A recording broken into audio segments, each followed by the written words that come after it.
மகிழ்வுடன் அவரை ஆராதிப்பீர், மங்கள கீதங்கள் முழங்கிடுதி. மகிழ்வுடன் அவரை ஆராதிப்பீர், மங்கள கீதங்கள் முழங்கிடுதி.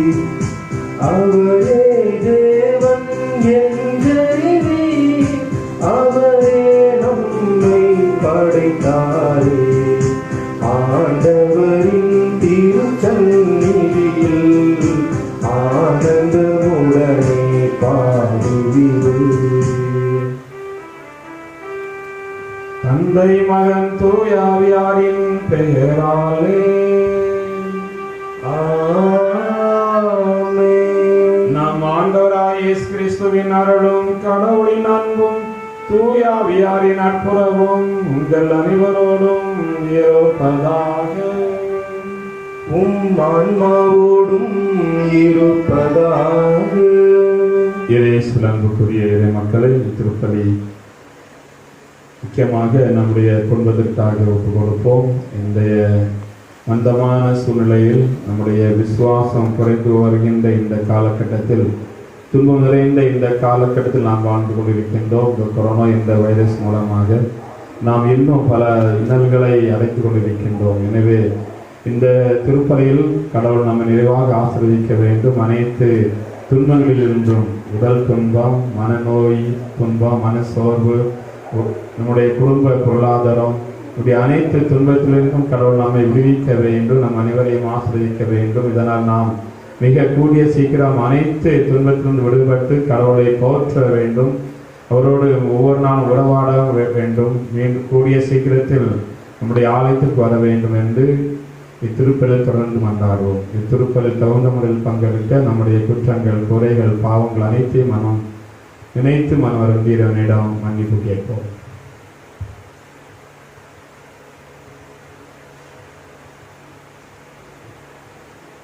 எல்லாம் வல்ல இறைவனிடமும் சகோதர சகோதரிகளை உங்களிடமும் நான் பாவி என்று ஏற்றுக்கொள்கிறேன். ஏனெனில் என் சிந்தனையாலும் சொல்லாலும் செயலாலும் கடமையில் தவறியதாலும் பாவங்கள் பல செய்தேன்.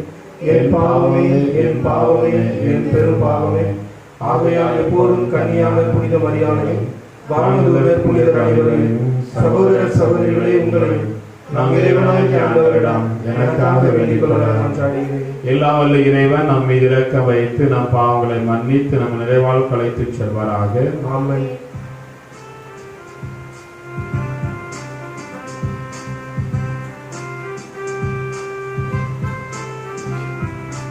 ஆண்டவரே இரக்கம் வையும், ஆண்டவரே இரக்கம் வையும். கிறிஸ்துவே இரக்கம் வையும், கிறிஸ்துவே இரக்கம் வையும்.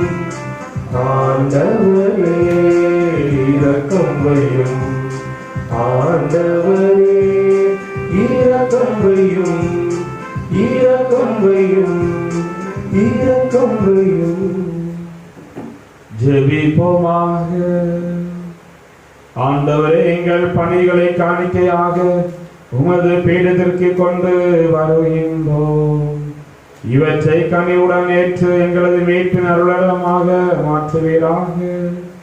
எங்கள் ஆண்டவராகிய கிறிஸ்து வழியாக உம்மை மன்றாடுகின்றோம்.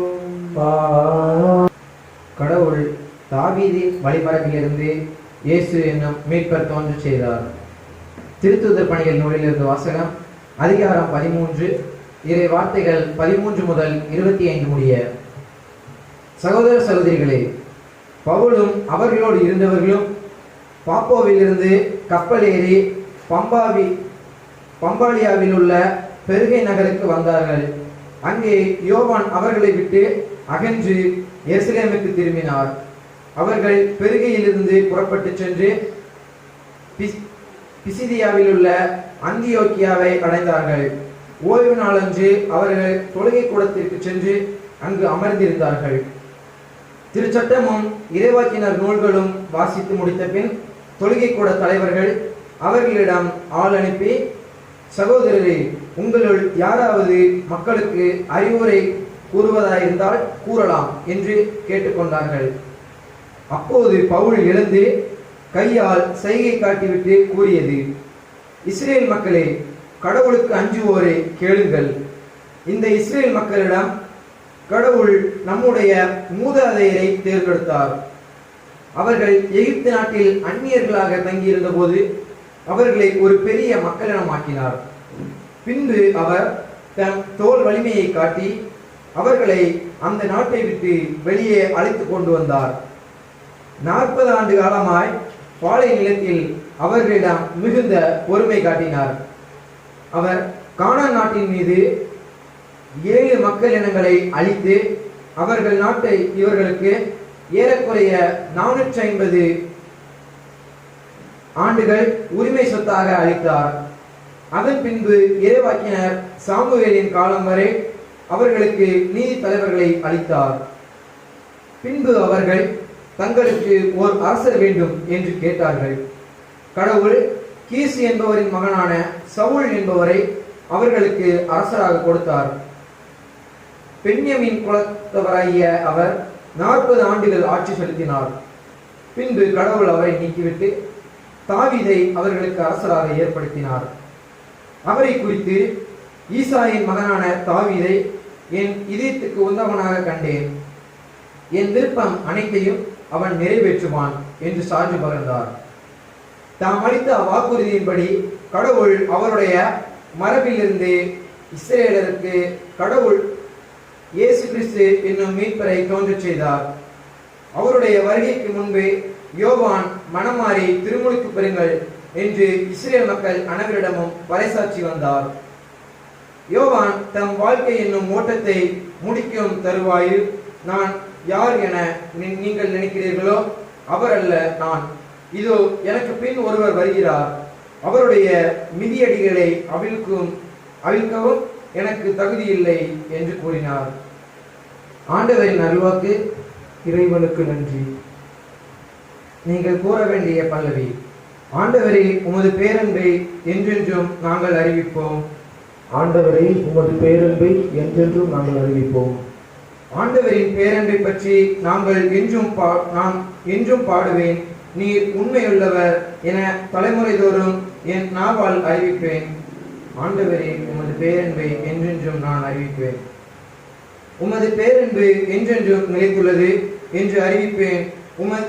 உமது உண்மை வாளை போல் உறுதியானது. ஆண்டவரே, உமது பேரன்பை என்றென்றும் நான் அறிவிப்பேன். என் ஊழியன் தாவீதை கடைபிடித்தேன். என் திருத்தலத்தில் அவனுக்கு திருப்பொழிவு செய்தேன். ஆண்டவரே, உமது பேரன்பை என்றென்றும் நான் அறிவித்தேன். என் கை எப்பொழுதும் அவரோடு இருக்கும். என் புயம் உண்மையாகவே அவரை வலிமைப்படுத்தும். ஆண்டவரே, உமது பேரன்பை என்றென்றும் நான் அறிவித்தேன். என் வாக்கு பிறழாமையும் பேரன்பும் உமக்கு இருக்கும். என் பெயரால் அவரது வலிமை உயர்த்தப்படும். ஆண்டவரே, உமது பேரன்பை என்றென்றும் நான் அறிவிப்பேன். நீரே என் தந்தை, என் இறைவன், என் மீட்பின் பாறை என்று அவன் என்னை அழைத்தான். ஆண்டவரே, உமது பேரன்பை என்றென்றும் நான் அறிவிப்பேன்.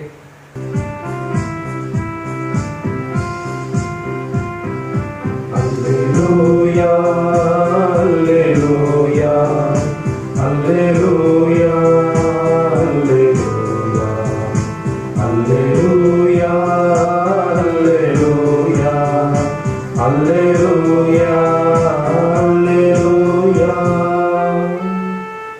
இயேசு கிறிஸ்துவே, நீரை நம்பிக்கைக்குரிய சாட்சி. இறந்தவர்கள் முதல் உயிர் பெற்று எழுந்தவர், நீர் என் மீது அன்பு கூர்ந்து உமது இரக்கத்தினால் பாவங்களிலிருந்து எங்களை விடுவித்தீர். அல்லேலூயா, அல்லேலூயா, அல்லேலூயா, அல்லேலூயா, அல்லேலூயா, அல்லேலூயா, அல்லேலூயா, அல்லேலூயா, அல்லேலூயா. ஆண்டவர் உங்களோடு இருப்பாராக. உம் ஆன்மாவோடும் இருப்பாராக. தூய யோவான் எழுதிய வாசகம். ஆண்டவரே மாற்றி உமக்கே. யோவான் நற்செய்தி அதிகாரம் 13 இறைவசனங்கள் 16 முதல் 20. அக்காலத்தில் சீடர்களின் பாதங்களை கழுவிய பின் இயேசு அவர்களுக்கு கூறியது, பணியாளர் தலைவரை விட பெரியவர் அல்ல, தூது அனுப்பப்பட்டவரும் அவரை அனுப்பியவரை விட பெரியவர் அல்ல என உறுதியாக உங்களுக்கு சொல்கிறேன். இவற்றை நீங்கள் அறிந்து அதன்படி நடப்பீர்கள் என்றால் நீங்கள் பேறு பெற்றவர்கள்.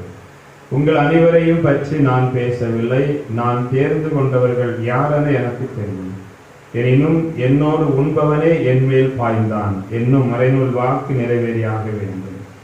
அது நிறைவேறும் போது இருக்கிறவர் நானே என்று நீங்கள் நம்புமாறு இப்போதே அது நிறைவேறும் முன்பு அது பற்றி உங்களுக்கு சொல்லி வைக்கிறேன். நான் அனுப்புகிறவரை ஏற்றுக்கொள்பவர் என்னையே ஏற்றுக்கொள்கிறார், என்னை ஏற்றுக்கொள்பவர் என்னை அனுப்பியவரை ஏற்றுக்கொள்கிறார் என உறுதியாக உங்களுக்கு சொல்கிறேன். இது கிறிஸ்து வழங்கும் நற்செய்தி. கிறிஸ்துவே உமக்கு புகழ்.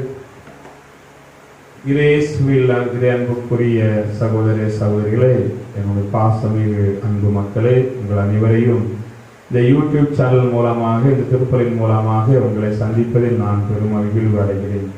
இன்று நாம் அழகான வாசகங்களை கேட்டோம். இந்த நற்செய்தியின் வாசகம் மூலமாக இறைமகன் இயேசு இன்று நமக்கு ஒரு அழகான ஒரு செய்தியை தருகிறார். நம்முடைய கிறிஸ்தவ வாழ்க்கையில் நாம் வைத்திருக்க வேண்டிய அந்த மிக முக்கியமான பண்பு எதுவென்றால் தாழ்ச்சி. தாழ்ச்சி என்ற ஒரு பண்பு. ஏனென்றால் இறைமகன் இயேசுவே தாழ்ச்சியோடு பிறந்தார். அவர் எவ்வாறு பிறந்தார், எங்கே பிறந்தார், எவ்வாறு வாழ்ந்தார், எவ்வாறு நம்மை அன்பு செய்தார் என்று தெரியும். அவர் வாழ்ந்து காட்டிய விதத்தை பார்த்து அவருடைய வாழ்க்கையை பார்த்தால் இப்படி ஒரு கடவுள் நமக்காக பிறந்து நமக்காக வாழ்ந்து மரித்து அடக்கம் செய்யப்பட முடியுமா என்று நம்மையே நாம் கேள்விகளை எழுப்புவோம். எந்த அளவிற்கு அவர் தாழ்ச்சி உள்ளவர் என்றால், இறைவனுக்கு கீழ்ப்படைந்து சிலுவை சார்பை ஏற்கும் அளவுக்கு அவர் கீழ்ப்படைந்திருந்தார். அவர் பிறந்ததோ ஒரு மாட்டு குடலில், வளர்ந்ததோ எந்த ஒரு மாளிகையில் அல்ல, மாறாக எங்கே இடம் இருக்கிறதோ அங்கே தங்கி யார் உணவு தந்தார்களோ அதை அவர்கள் உண்டு வாழ்ந்து வந்தார். மகனுக்கு தலை சாய்க்கும் இடமில்லை என்று நாம் நற்செய்தி மூலமாக வாசிக்கிறோம். எனவே கிறிஸ்தவ பண்புகள் மிக முக்கியமானது. கடவுளுக்கும் நாம் கீழே இருக்கிறோம் என்ற உணர்வை நாம் ஒவ்வொருவரும் கொண்டிருக்க வேண்டும். இதை கடவுள் அதிகமாக சொல்ல நாம் பார்த்திருக்கின்றோம். ஒரு சில நேரங்களில் அவருடைய சீடர்கள் 12 சீடர்கள் மிகவும் ஒரு பெயர் பெற்றவர்களாக அவர்கள் தங்களையே பெரியவர்களாக கருதுகின்றார்கள். யார் தங்களில் பெரியவர்கள் என்று அடிக்கடி அவர்களுக்குள்ளே ஒரு டிஸ்கஷன், ஒரு உரையாடல் இருப்பதை நாம் காண்கிறோம். ஒரு போட்டி இருப்பதை, நான் தான் பெரியவன், நீ தான் பெரியவன் அப்படி என்று இருப்பதை நாம் நற்செய்தியில் நாம் வாசிக்க கேட்கிறோம். இறைமகன் இயேசு ஒரு தலைவன் என்றால் அவன் எவ்வாறு இருக்க வேண்டும் என்பதை ஒரு அழகான ஒரு செயல் மூலமாக சொல்கிறார். இந்த நற்செய்தி அழகாக வாசிக்க கேட்டோம். பணியாளர் தலைவரை விட பெரியவர் அல்ல. பணியாளர் தலைவரை விட பெரியவர் அல்ல. தூது அனுப்பப்பட்டவரும் அவரை அனுப்பியவரை விட பெரியவர் அல்ல என உறுதியாக உங்களுக்கு சொல்கிறேன். இவற்றை நீங்கள் அறிந்து அதன்படி நடப்பீர்கள் என்றால் நீங்கள் பெரு பெற்றவர்கள். இதை உணர்ந்து அதன்படி நடந்தால் நீங்கள் பெரு பெற்றவர்கள் என்று இறைமகன் இயேசு நம்மிடம் கூறுகின்றார்.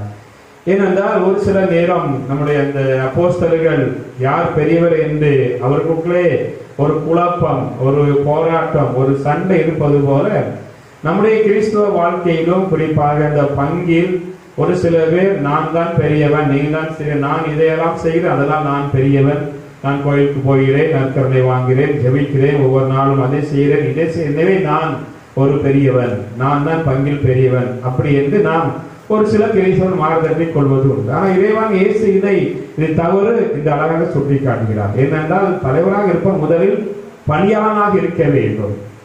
பணியாளனாக இருக்க வேண்டும். பணியாளன் என்றால் பிறருக்கு உதவி செய்வன், பிறருக்கு பணி புரிவது. இறைமகன் இயேசு அழகாக ஒரு வார்த்தை சொல்வார், நான் பணிவிடை பெறுவதற்காக அல்ல, மாறாக பணி புரிவதற்காக. என்னுடைய வாழ்க்கையானது பிறருக்காகவே நான் வாழ்ந்தேன், பிறருக்காகவே நான் பிறந்தேன், பிறருக்காகவே நான் மரித்தேன், பிறருக்காக மனிதருக்காக நான் அனைத்தையும் செய்தேன், மனிதருக்காக நான் ஒவ்வொன்றையும் செய்கிறேன் என்று இறைமகன் இயேசு சொல்கிறார். இந்த அழகான வார்த்தை அவர் எப்போது சொல்கிறார் என்றால் அந்த முதல் வாக்கியத்தில் சொல்லப்பட்டிருக்கிறது. சீடர்களின் பாதங்களை கழுவிய பின் இயேசு அவர்களுக்கு கூறியது. சீடர்களுடைய பாதங்களை கழுவிய பின் இயேசு அவர்களுக்கு கூறியது. அப்படி என்றால் என்ன? இறைமகன் இயேசு முதலில் நான் ஒரு தாழ்ச்சி உள்ள கடவுள் என்று அவர் அந்த செயல் செய்வதன் மூலமாக பிறர்க்கு சொல்லுகிறார். தான் வாழ்த்து காட்டிய பிறகு அவர் அந்த சீடர்களுக்கு நீங்களும் இவ்வாறு இருங்கள். இறைமகன் இயேசு 12 அப்போஸ்தலருடைய பாதங்களை கழுவுகிறார். நாம் இதை ஒரு அழகான இந்த நற்செய்தியிலே மிக முக்கியமான ஒரு அழகான ஒரு செயல் என்றால் பிறருடைய பாதங்களை கழுவுவது. இயேசு கடவுளானவர், கடவுளை இந்த உலகத்தை படைத்தவர், இந்த உலகத்திற்காக வந்தவர், இந்த உலக மக்களை பாதுகாத்து வந்தவர், அனைத்தையும் செய்தவர். அப்படிப்பட்ட ஒரு கடவுள் ஒரு சாதாரண மனிதனுடைய கல்வி அறியற்ற ஒரு ஏழையான எந்த ஒரு அனுபவம் இல்லாத ஒரு சாதாரண மனிதனுடைய காலை குனிந்து அவருடைய பாதங்களை கழுவுகின்றார். ஒரு பெரிய கடவுள், இந்த உலகத்தை படைத்த கடவுள், அரசருக்கெல்லாம் அரசர், இந்த உலகத்தின் அதிபதி, இந்த உலகத்தின் கடவுள் படைத்தவர், அவரே ஒரு சாதாரண மனிதனுடைய காலை குனிந்து அவருடைய காலை கழுவுகிறார். அதன் மூலம் தெரிகிறது கடவுள் எந்த அளவிற்கு இந்த மனிதனுக்காக வந்தார். அவருடைய காலுடைய தூசியை கழுவது போல நம்முடைய பாவங்களை போக்கு வந்தார். எனவே நான் உங்கள் கடவுள், உங்கள் போதகர். எனவே உங்கள் போதராகிய உங்கள் ஆண்டவராகிய நானே உங்களுடைய பாதங்களை கழுவுகிறேன் என்றால் நீங்கள் என்ன செய்ய வேண்டும்? நீங்களும் ஒருவருடைய பாதங்களை கழுவ வேண்டும். அதாவது ஒருவருக்கு பணி புரிய வேண்டும், ஒருவருக்கு சேவை செய்ய வேண்டும், அடுத்தவர்களுக்கு உதவி செய்ய வேண்டும். நான் என்ற போட்டி மனப்பான்மை கிடையாது. நான் தலைவன், நான் தான் எல்லாம் என்று ஏளனமாக இருக்கக்கூடாது. என்னன்னா சிறுக்குள்ளோர் கண்டிப்பாக சிறடிக்கப்படுவது என்று நாம் அன்னையின் அந்த மரியாதையின் பாடல் மூலமாக நாம் அறிந்து கொள்கிறோம். எனவே இயேசு அன்புக்குரிய இறை மக்களை ஒவ்வொரு கிறிஸ்தவனும் பணியாளர். கடவுளுக்கு முன்னிலையில் அனைவரும் பாவி, அனைவரும் கடவுளுக்கு கீழே உள்ளவர்கள் தான். இதை ஒரு சிலர் பார்க்கும்போது நான் கடவுளுக்கும் ஒரு அதிபதி, கடவுளுக்கு மேலானவர் என்ற ஒரு மனப்பான்மை உள்ளவர்களாக வாழ்வதை நாம் பார்க்கின்றோம். அப்படி யாரும் கடவுளுக்கும் கீழ் அனைவரும் ஊழியர்களே, அனைவரும் அவருடைய பிள்ளைகளே, எல்லோரும் கீழ். எனவே இந்த மனப்பான்மை இருந்தால் கண்டிப்பாக நம்முடைய விசுவாசம் அதிகரிக்கும், நாம் பேறு பெற்றவர்கள். இறைவன் இயேசு அழகாக சொல்வார், இதை நீங்கள் அறிந்து அதன்படி நடப்பீர்கள் என்றால், இதை அறிந்து அதன்படி நடப்பீர்கள் என்றால் நீங்கள் பேறு பெற்றவர்கள். இல்லை என்றால் உங்களுடைய விசுவாசம் அடிபடும், உங்களுக்கு நிலையான வாழ்வு இருக்காது. எனவே இயேசு அன்புக்குரிய இறை மக்களை, இறைமகன் இயேசு எவ்வாறு வாழ்ந்து காட்டினாரோ, எவ்வாறு பிறருக்காக தன்னுடைய வாழ்க்கையை அர்ப்பணித்தாரோ, இறைவனுக்கு பணிவிடை புரிந்தாரோ, அதே போல நாமும் கடவுளுக்கும் பிறருக்குமாக வாழ வேண்டும். நம்முடைய வாழ்க்கையை, நம்முடைய நேரத்தை, நம்மிடம் இருப்பதை பிறரோடு பகிர்ந்து கொண்டால் அதுதான் ஒரு உண்மையான கிறிஸ்தவம், அதுதான் உண்மையான ஒரு கிறிஸ்தவ வாழ்வு. இந்த வாழ்வு வாழ இதனுடன் ஒவ்வொரு நாளும் ஜெபிப்போம். கடவுள் அனைவரையும் ஆசீர்வதித்து உங்களுக்கு தேவையான அனைத்து நன்மைகளையும் பொழிந்தருள்வார் என்று உங்களுக்காக நான் ஒவ்வொரு நாளும் ஜெபிக்கிறேன். ஆமென்.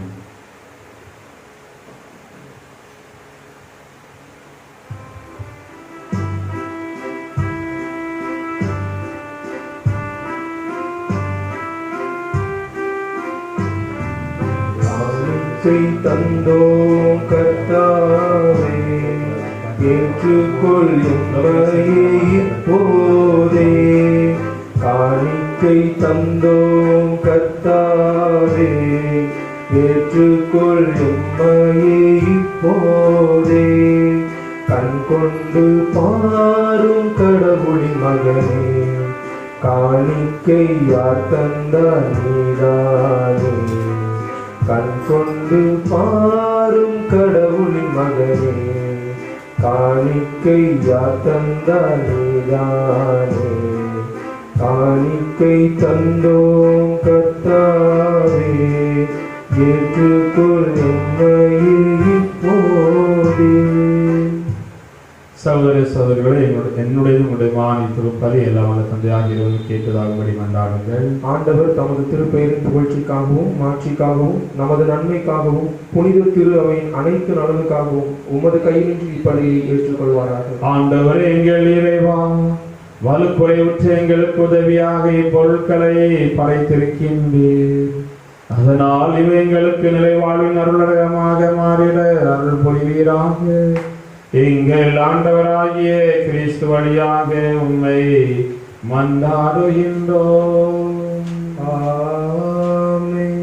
ஆண்டவர் உங்களோடு இருப்பாராக.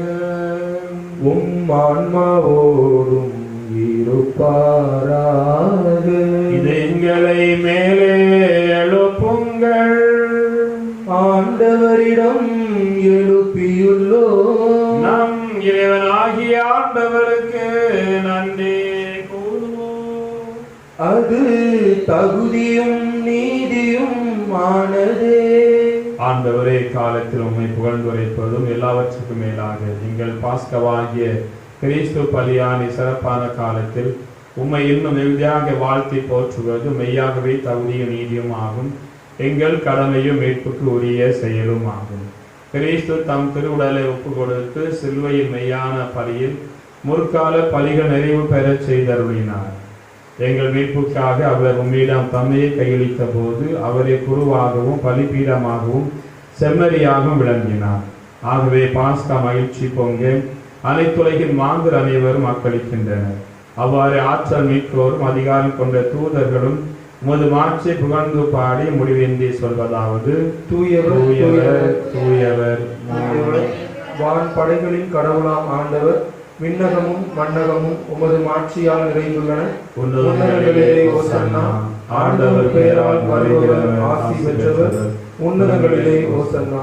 ஆண்டவரே, நேர்மையாகவே தூயவர், தூய்மை அனைத்துக்கும் ஊற்று. ஆகவே உம்முடைய ஆவியை பொழிந்து இக்காட்சிகளை தூய்மைப்படுத்த உம்மை வேண்டுகின்றோம்.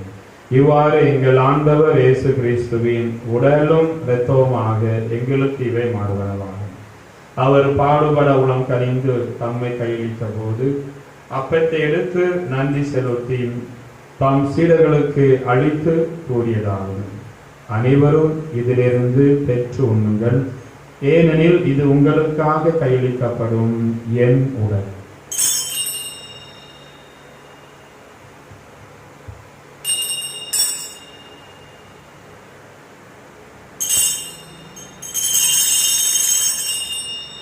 அவ்வண்ணமே இரவு விருந்து அருந்திய பின் கிண்ணத்தை எடுத்து மீண்டும் உமக்கு நன்றி கூறி தாம் சீடர்களுக்கு அளித்து அவர் கூறியதாகும்: அனைவரும் இதிலிருந்து பெற்று பருகுங்கள், ஏனெனில் இது புதிய நிலையான உடன்படிக்கைக்கு உரிய இரத்தத்தின் கிண்ணம். இது பாவ மன்னிப்புக்கு என்று உங்களுக்காகவும் பலருக்காகவும் சிந்தப்படும். இதை நினைவாக செய்யுங்கள்.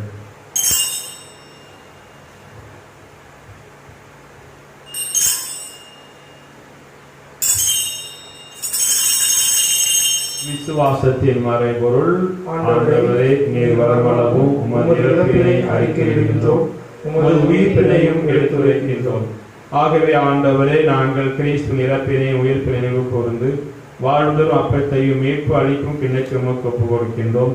உம் திருமணந்து உமக்கு ஊழியம் புரிய தகுந்தவர்கள் என எங்களை ஏற்றுக்கொண்டு எனவே உமக்கு நன்றி செலுத்துகின்றோம். மேலும் கிறிஸ்துவின் உடலிலும் இரத்தத்திலும் பங்குகளும் எங்களை தூய் ஆவி ஒன்று சேர்க்க வேண்டும் என உம்மை தாழ்மையுடன் மன்றாடுகின்றோம். ஆண்டவரே, உலகெங்கும் பரவி இருக்கும் திரு அவையை நினைவு கூர்ந்தருளும். எங்கள் திருத்தந்தை பிரான்சிஸ், எங்கள் ஆயர் ஸ்டீபன் அந்தோனி, எல்லா திருநிலையினர் ஆகிய அனைவரோடு உங்கள் திரு அவை அன்பு நிறைவு பெறச் செய்தருளும். மேலும் உயிர்த்தலும் எதிர்நோக்குடன் துயில் கொள்ளும் எங்கள் சகோதர சகோதரிகளையும் இறந்தோர் அனைவரையும் இரக்கத்துடன் நினைவு கூர்ந்து உமது திருமுக ஒளியில் ஏற்றலும்.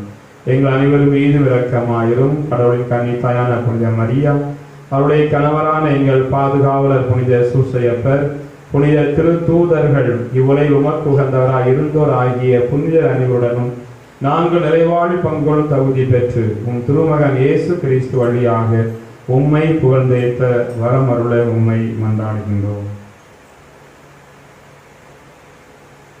இவர் வழியாக இவரோடு இவரில் எல்லாம் வல்ல இறைவனாகிய தந்தை தூய ஆவியாரின் ஒன்றிப்பில் எல்லா புகழும் ஆட்சியும் என்றென்றும் உமக்கு உரியதே. ஆமென். இப்படி கட்டளையாக கற்பிக்கப்பட்டு இறை படிப்பினால் பயிற்சி பெற்ற நாம் துணிந்து சொல்வோம். விண்ணுலகில் இருக்கிற எங்கள் தந்தையே, உமது பெயர் தூயது என போற்ற வருக. உமது ஆட்சி வருக. உமது திருவுளம் விண்ணுலகில் நிறைவேறுவது போல மண்ணுலகிலும் நிறைவேறுக. எங்கள் அன்றாட உணவை இன்று எங்களுக்கு தாரும். எங்களுக்கு எதிராக குற்றம் செய்வோரை நாங்கள் மன்னிப்பது போல எங்கள் குற்றங்களை மன்னியும். எங்களை சோதனையில் விழவிடாதையும் தீமையிலிருந்து எங்களை விடுவித்தருளும். ஆண்டவரே, தீமை அனைத்திலிருந்து எங்களை விடுவித்து எங்கள் வாழ்நாளில் அமைதியை கனியுடன் அருளமை கொண்டாடுகின்றோம். உமது இரக்கத்தின் உதவியால் நாங்கள் பாவத்திலிருந்து எப்போதும் விடுதலை பெற்று யாதொரு கலக்கமும் இன்றி நலமாயிருப்போமாக. நாங்கள் எதிர்நோக்கி இருக்கும் பேரின்பத்திற்காகவும் என் மீட்பராகிய இயேசு கிறிஸ்து வருகைக்காகவும் காத்திருக்கின்றோம். ஏனெனில் ஆட்சியும் வல்லமையும் மாட்சியும் என்றென்றும் உமதே. ஆண்டவரே இயேசு கிறிஸ்து, அமைதியை உங்களுக்கு விட்டுச் சொல்கின்றேன், என் அமைதியை உங்களுக்கு அளிக்கின்றேன் என்றும் திரு தூதர்களுக்கு முடிந்தீரே. எங்கள் பாவங்களை பாராமல் உமது திருவாமை நம்பிக்கை கண்ணோக்கி உமது திருவுளத்திற்கேற்ப அதற்கு அமைதியை ஒற்றுமை அளித்தருள்கிறார்கள். என்றென்றும் வாழ்ந்து ஆட்சி செய்கின்றவர் நீரே. ஆமென். ஆண்டவருடைய சமாதானங்களோடு என்றும் இருப்பதாக. ஆன்மாவோடும் இருப்பதாக. இயேசுவின் சமாதானத்தை ஒருவருடன் பகிர்ந்து கொள்வோம். சமாதானம். உலகின் பாவங்களை போக்கும் இறைவனின் செம்மறியே, எங்கள் மேல் இரக்கமாயிரும். உலகின் பாவங்களை போக்கும் இறைவனின் செம்மறியே, எங்கள் மேல் இரக்கமாயிரும். உலகின் பாவங்களை போக்கும் இறைவனின் செம்மறியே, எங்களுக்கு அமைதியை அளித்தருளும். இதோ இறைவனின் செம்மறி, இதோ உலகின் பாவங்களை போக்கு வந்தவர். செம்மறி விருந்துக்கு அழைக்கப்பெற்ற நாம் ஒவ்வொருவரும் பேறு பெற்றோர். ஆண்டவரே, நீர் என்னிடத்தில் எழுந்துள்ள நான் தகுதியற்றவன். ஆனால் ஒரு வார்த்தை மட்டும் சொல்லியதும் என் ஆன்மா குணமடையும். ஜெபிப்போமாக. ஆண்டவரே, மீட்பளிக்கும் கொடையால் வலுவூட்ட பெற்ற நாங்கள் உம்மையே வேண்டுகின்றோம். அதனால் முடிவில்லா மீட்பின் இந்த உதவியால் உண்மையான நம்பிக்கை என்று வளர்ச்சியுற செய்வீராக. எங்கள் ஆண்டவராகிய கிறிஸ்து வழியாக உம்மை மன்றாடுகின்றோம். ஆமென். ஆண்டவர் உங்களோடு இருப்பாராக. ஆன்மாவோடும் இருப்பாராக. எல்லா வல்ல இறைவன் தந்தையே, மகன், தூயாவி உங்கள் அனைவரையும் ஆசீர்வதிப்பாராக. ஆமென். சென்று வாருங்கள், திருப்பலி நிறைவேறிற்று. இறைவனுக்கு நன்றி.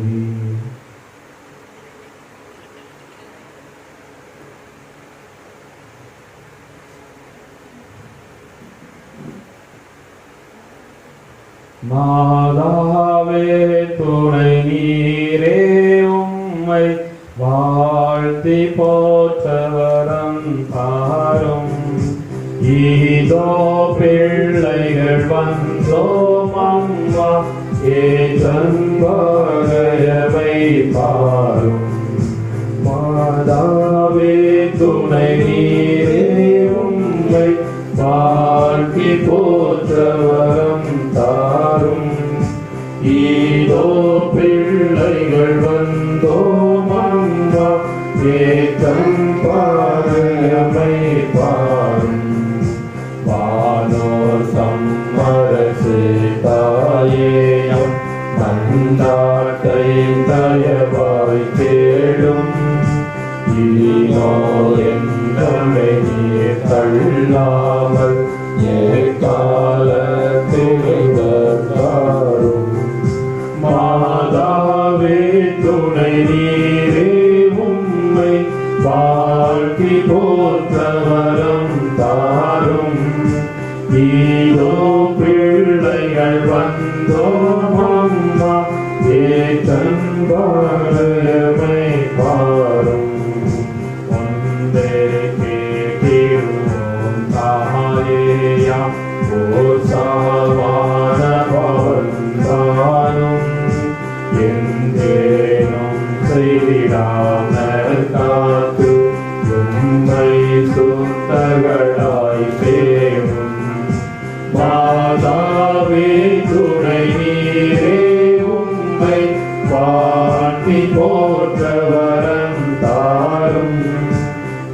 இதோ பிள்ளைகள் வந்தோம் அம்மா, ஏற்றம் வாழ்வு எமை வாரும்.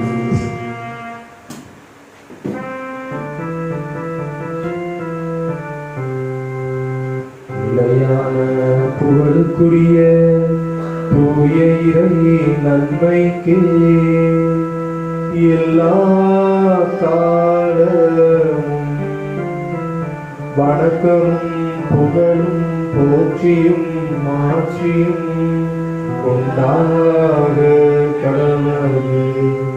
திருச்சிலுவை அடையாளத்தினாலே எங்கள் எதிரிகளிடமிருந்து எங்களை விடுவித்தருளும் எங்கள் இறைவா, தந்தை மகன் தூய ஆவியின் பெயராலே ஆமென்.